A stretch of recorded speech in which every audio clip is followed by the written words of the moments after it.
Hey everyone, welcome back to the YouTube channel of OCD Recovery. That sounds better. I realized for years and years, I blend that together because I had a speech impediment when I was younger. I would say, welcome back to OCD Recovery's YouTube channel, and I wouldn't take a break. So now I'm going to try saying, hey everyone, welcome back to the YouTube channel of OCD Recovery. I'm probably not going to remember that, but we're going to try. I want to talk about the most important thing, bar none, when it comes to getting better. Now, I didn't get this right off the bat. You're more than likely not getting this right. When people get, it's not that you have this epiphany and then it's all smooth sailing. You can have many epiphanies in life and then it still goes all over the place. There's many people who probably have a 2-year-old child. They're like, wow, this is going to be amazing. But then they're still sleep deprived. So before I go any further, please subscribe. Hit that like button down below. Let me know what you think. Phil at OCDRecovery.com. And let's just jump right into it. The most important thing for yourself, not for me, not for anyone else, literally for yourself, is this.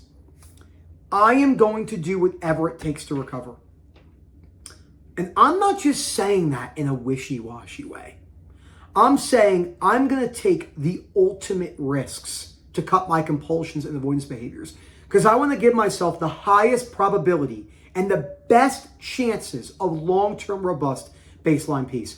Now, did I understand that off the bat? No, I had many different moments with that, with my fears of rejection, the body dysmorphia, my unconditional life acceptance with my sensory motor, my fear of being rejected by society, with not being smart enough, by not performing great in my schoolwork, with my anger fears, am I going to be able to control this, my fear, the fear of being stuck forever. There was many different times where I had that.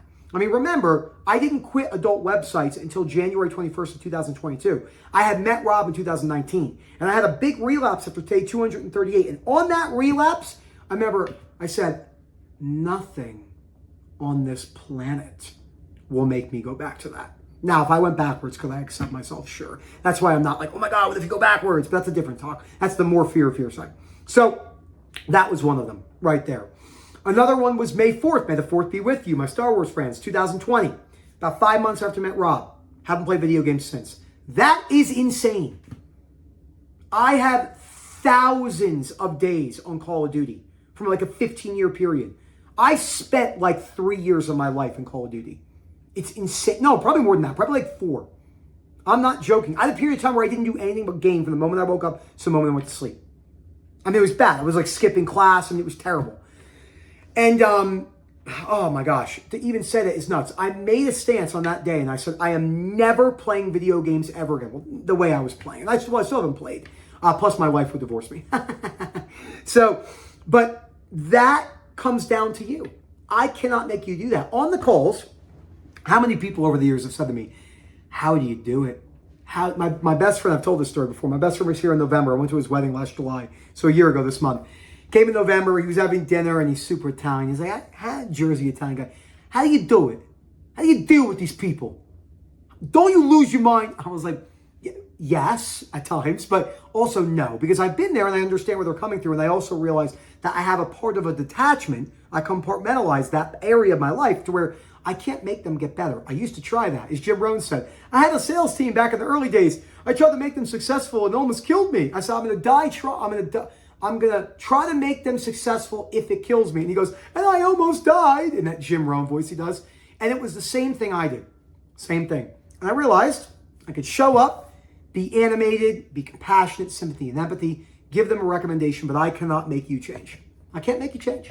Most of you will have a hard time changing, if not all of you. Many people will not recover. Many people watching these videos will be stuck with OCD for the rest of their lives. We all have to accept that reality. Many of you right now, 4 minutes and 23 seconds of this video, will still have OCD chronically in 30 years from now. If you don't want that to be you, only you can do something about that. Of course, there's a possibility that it never works. That's the fear of fear. But if you want to give yourself the best possibility, you got to put the work in. I know you don't hear this. There's too much wishy-washy stuff on the internet. I had to hear this, and I didn't listen. I was told this, and I didn't listen. I was like, oh, I'm excited. I won't do that. I'm different. No. I was stuck with particular fears longer than other ones because I did not put the work in. It was my fault. No one else but my own. Not Rob, not the moderators, not anyone, zero. It was my fault. Nick's fault, not my wife's. Not if there's a higher power, not my dead dad, not my mom, my crazy sister, no one. Love you, Carly. Only me. Just me. Just me. And when I got to those realizations, most of the time, I took a stand right there, and it was shit. Because when I cut some of those compulsions, like when I cut the adult websites, holy jumping shit did I have physical symptoms for almost a year. Not a month, almost a year. 3.5 years in, 18 days is 3.5 years in, no. The video games, I had the worst depression because I lived in a virtual reality. Make the decision. You do not have to be one of these people who will be stuck with OCD for the rest of your life. There are way more people that stay stuck forever than people who recover. And not because they can't. There's no such thing as treatment resistant. It's because recovery is very, very hard. Make the decision, put the work in. Phil at OCDRecovery.com. Thank you for coming to the YouTube channel of OCD Recovery. Shut up. Just shut up.